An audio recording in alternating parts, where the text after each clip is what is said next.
હું હરિદ્વાર ગયો ને, અમારો પ્રોગ્રામ હતો, આ બધા હારે જ હતા ટીમ. લાભ પાંચમનો પ્રોગ્રામ 3 વર્ષ થયા, ગોવિંદભાઈ ધોળકિયાનો કાર્યક્રમ, બરાબર. એટલે અમદાવાદથી દિલ્હી ને દિલ્હીથી દેહરાદૂન ફ્લાઇટમાં, અમે દિલ્હી પહોંચ્યા એટલે ફોન આવ્યો કાકાનો. મને કે કેટલે? મેં બસ જો અમે દિલ્હી પહોંચી ગયા. સાંભળજો આ વાત ધ્યાનથી, એટલે તમને ખબર પડે અમારી હું વેલ્યુ છે. મેં કીધું બસ જો આ દિલ્હીથી હવે દેહરાદૂનની ફ્લાઇટમાં બેસીએ છીએ, 3 કલાક 45 મિનિટ જેવું થશે દેહરાદૂન પહોંચતા. મને કે કાંઈ વાંધો નહીં, એરપોર્ટની બહાર તમારે રાહાઈભાઈ ઊભા છે, એના નંબર તમારામાં નાખ્યા છે, તમારી ગાડી સાજિંદા મિત્રોની ગાડીને આવી ગઈ છે. મેં પણ કાકા વાત સાચી, પણ હંમેશા હું શું કરું, હરિદ્વારનો પ્રોગ્રામ હોય ને એટલે પ્રોગ્રામ એક હોય પણ 3 દીનું આપણે બુકિંગ કરાવી લઈએ. શું કામ? 3 દી હરાય ફરાય ને, પરબારા નંદ ભૈયા થાય ને એમ. બાપુ મારી જિંદગીમાં ઘરને રૂપિયા ગંગામાં હજી સુધી હું નથી નાયો.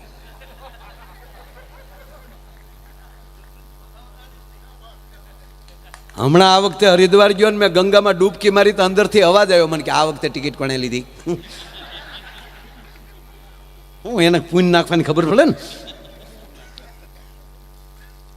એટલે મેં કીધું 3 દી રોકાવાનું છે. એ લોકોને 10,000 માણસોને લઈને ગયેલા, નાના જેવો તેવો પ્રવાસ નહીં સાહેબ.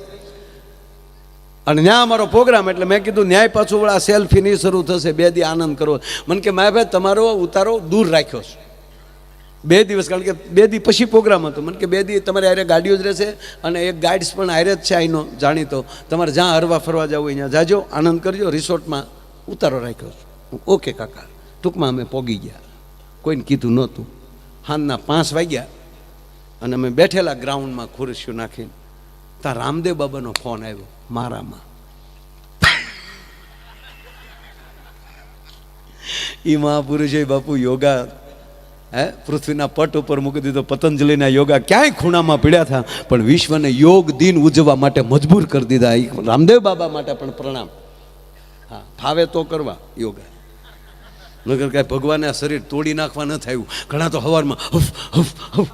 હમણાં એક ભાઈના બાપાના ખરેખરે ગયા, એટલે મેં કીધું બાપા કેમ કરતા ભાઈ ગુજરી ગયા, આપણે પૂછવું તો પડે ને. મને કે મારા ભાઈ યોગા કરતા કરતા. અરે મેં કીધું યોગાથી તો રોગ વયો જાય. મને કે આમાં દાદા વયા ગયા. અરે મેં કીધું હોય. મને કે હોય નહીં ક્યાં કરો, 3 દી પહેલાં અમે ખુદ બાળી આવ્યા ને હોય ના દીકરા થાવ છો. એટલે હું અમારા બાપાને અમે હતાડી દીધો ને ઢોંગ ચાલુ કર્યા છે કાંઈ. મને ખીજાણો. અરે મેં કીધું એમ નથી કહેતો યાર, યોગથી રોગ વયો જાય. મને કે માયાભાઈ મારા બાપા વયા ગયા, અને એટલે જ તમે ખરેખર આવ્યા અને ગયા છે યોગા કરતા કરતા. બહુ કહેવાય? મને કે બહુ નહીં કહેવાય, નહીં ગયા. હવે તમારા બાપા ગુજરી ગયા, નકર હું એના હમ ખાઉં ને તમારી હામાં. અરે મેં પણ યોગા કરતા કરતા કેવી રીતે? મને કે હમણાં એને ભૂત વળગ્યું હતું. જાતિ જિંદગીએ કોકે કીધું કે યોગ કરો તો તબિયત સારી રહે. તે સવારના 5:30 રામદેવ બાબા ટીવીમાં આવે અને એની હામાં અમારા બાપા આવે, હામાં 2 જમાવે, આસન નાખે. બાબા આવું કરે તો અમારા બાપાએ મંડે અને બડખા નીકળે મોઢામાં. અમારી બાયું ખીજાય, પણ આ ઘા થૂકો ને એ યોગા કરે ને 2 બાયું પડખે પોતા મારવામાં રહે ભાઈ. અને પાછા બાપા પાકી ગયેલા તે ગુંદાના થળિયા જેવા નીકળ્યા, કફ મોટા મોટા, આખા ઘરને મને કે સકડીએ સડાવે. એમાં રામદેવ બાબાએ કીધું કે પદ્માસન લગાવો. હવે કે બાપાના ટાટિયા સેન્ટિંગના હરિયા જેવા, વાળ્યા વળે નહીં.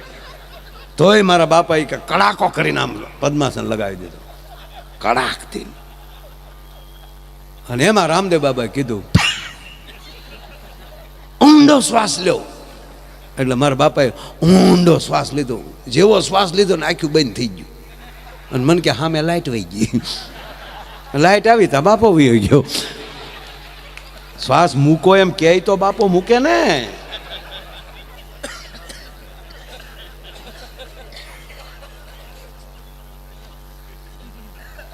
એટલે રામદેવ બાબાનો ફોન આવ્યો મારા. माया भाई कैसे हो? मैं आनंद में बाबा ओळखे आप. अरे मुझे पता चला आप हरिद्वार आए, आया हूँ बाबा. कहाँ उतरे हो? यहाँ एक रिसोर्ट है वहाँ। अरे वहाँ उतरना चाहिए। नहीं नहीं, आ जाओ पतंजलि। अरे मैं नहीं बाबा, नहीं नहीं नहीं, मैं आ रहा हूँ। મને આવીને લઈ ગયા। રાતે 9 વાગ્યે આયુર્વેદિક વાળું કર્યા।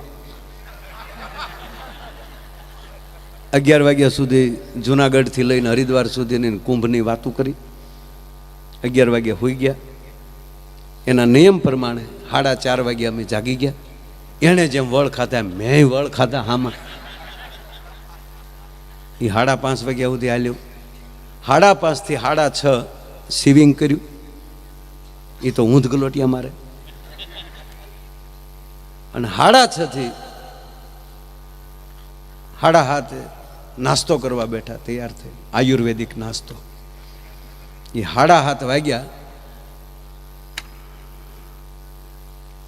હવે સાંભળજો, રામદેવ બાબા ઉપર મોદી સાહેબનો ફોન આવ્યો कि बाबा आज लाइव क्यों नहीं हुए? अरे मोदी साहब, टीवी में तो आ रहा था कि नहीं, वो तो डे लाइव था कल का, आज का नहीं था। अरे आज हम लाइव नहीं हुए, मेहमान आए। कौन मेहमान आए? माया भाई।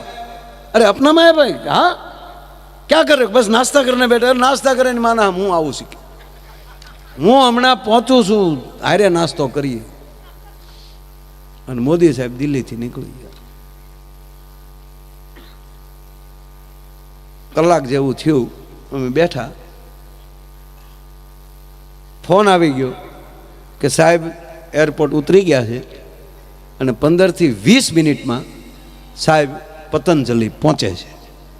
સિક્યુરિટી આવી ગયેલી, પોલીસની ગાડીઓ આવી ગયેલી, બધું ખડકાઈ ગયેલું। બસ 15 થી 20 મિનિટમાં સાહેબ આવે છે। આ ફોન જ્યાં મૂક્યો બાપુ, મારે જગાઈ ગયું। હું જાગી ગયો। જાગી ગયા પછી મેં ઓશિકાને ટીકા માર્યા હો કે 10 મિનિટ હોવા દીધો તો તારો બાપ હારે નાસ્તો તો થઈ જાત સાહેબ। આયલી ઠેઠ હરિદ્વાર જાય અને ચોમાસું હોય અને ઉપરવા વરસાદ હોય અને બે કાંઠે હળુડુડુડુડુડુડુ કરતી ગંગા હાલી જતી, હળુફોપ કરતા મોજા ઉપડાડતી, ત્યારે ન જવાય કે ઠેઠ આવ્યા છે પાટડીથી, હાલો હરર ગંગે કર લઈ, દરિયા ભેગા થાય। એને આચરવા દેવું પડે। હમણાં હું હરિદ્વાર ગયો તો એક ભાઈ મને પૂછ્યું, મને કે માયાભાઈ ગંગામાં નાહી તો મોઢું કઈ બાજુ રખાય? મેં તારા બાપ જે બાજુ થેલા મૂક્યા એ બાજુ। અને હંમેશા મોજમાં જ રહીને તો 24 કલાક તમે મોજ માર્યો તો એક ભાઈ મને કે 24 કલાક હા આવી જાય, આવી જાય, આવી જાય, બધું આવી જાય। લઈ લે 100%। ઓ પલુભાઈ 24 કલાક બાપુ અમે આમ જો આખી રાત હાવ એકલા અમે બેઠા હોય વાતો કરતા કરતા બાપુ, એવા આપને આજે ઘણી વાર બેઠા છે, પણ એમાંનું કોઈ રાજકીય ક્ષેત્રનું કોઈ પાત્ર હોય ને આપણી વાતો ગમતી, કિરીટસિંહ રાણા બાપુ વર્ષો પહેલા મોરારી બાપુની કથા લીંબડીમાં, ત્યારે પોતે વન મંત્રી કે પશુપાલન મંત્રી હતા ત્યારે, મને ખાસ યાદ। ત્યારે તો લાલ લાઇટે આવતી ને ત્યારે, અત્યારે ખાવડા લોકોએ પાછું લાલ લાઇટો કાઢી નાખીને ખાલી સાયરન રાખ્યા છે, મૂળ વગીરના કરી નાખ્યા।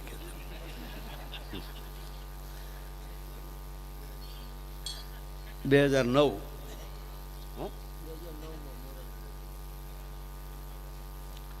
ત્યારે 9 દિવસ હું ત્યાં હતો। બાપુ રોજ રાતે કાર્યક્રમ 11-12 વાગ્યા સુધી જ કાર્યક્રમ ચાલતા, અને પછી 2 જણા હોટલના ગ્રાઉન્ડમાં, પછી તો 5 મિત્રોય બીજા બધા હોય, અને 4-5 વાગ્યા સુધી અંદરો અંદર પ્રશ્નોત્તરી થાય। અમુક મિત્રો જે ગમે છે ને બાપુ, વીરડાની અંદર બધી હરીતું તાજી ન આવતી હોય, અમુક ડોળી જ આવતી હોય, પણ અમુક 5 હરીતું તાજી હોય ને, એ તાજી આવતી હોય ને આખા વીરડાને તાજો કરી નાખતા હોય છે। એમ અમુક વ્યક્તિ અમુક ક્ષેત્રમાં બેઠા છે ને એટલે રૂડા લાગે છે, મારો કહેવાનો અર્થ એ છે। એટલે આ વાત એ કરું છું કે આપણે 24 કલાક તમારે મોજમાં રહેવું હોય ને તો નબળા વિચાર જ નહીં કરવાના, કોકની વાતો સાંભળવી નહીં। આ ગેરંટી સાથે કહું, સપનું મોડું નહીં આવે કોઈ દી. બાકી તો અમુકના તો સપના, અમારા ભૂરિયાને કોઈ દી સપનું સારું ન આવ્યું. જાગે તો આપ તો હવે બાબા હડકાયું આવે ગયો, કાં ખૂટ્યો વાહે છો હોય. એક દી તો રોતો રોતો મારી પાસે આવ્યો. મેં કેવું શું થયું? મને કે સપનામાં મારી ઘરવાળીએ મને માર્યો બહુ. મેં પણ તારા ક્યાં લગ્ન થાય? કે પછી જ મને ખબર પડી કે આપણા લગ્ન નથી થયા, મારી કોણ ગયું એમ.